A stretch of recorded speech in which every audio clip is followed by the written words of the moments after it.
Da tutti viene visto come l'inizio della campagna elettorale per le europee. L'evento in programma domenica 3 dicembre a Firenze riunirà le cosiddette destre, posizioni anti-migranti, anti-aborto, Novax, eccetera, schierate, ma senza esagerare, per mantenere aperta la porta all'Europa. Marine Le Pen forse non ci sarà, il vice premier Matteo Salvini sì.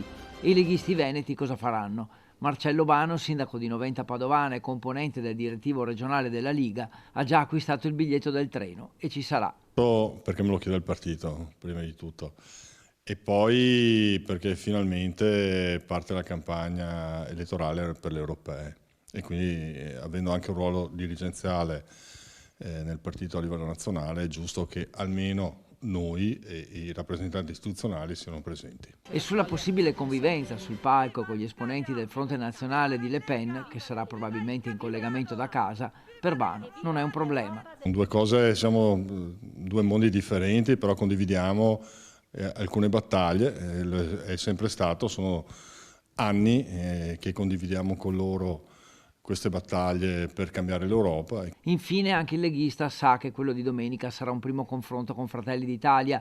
Le tensioni non mancano, ma lui getta acqua sul fuoco. Ci peseremo in maniera leale e trasparente, dopo c'è una competizione naturalmente che andrà a ridisegnare anche non solo la nuova Europa, ma soprattutto anche diciamo il nuovo Presidente della Regione.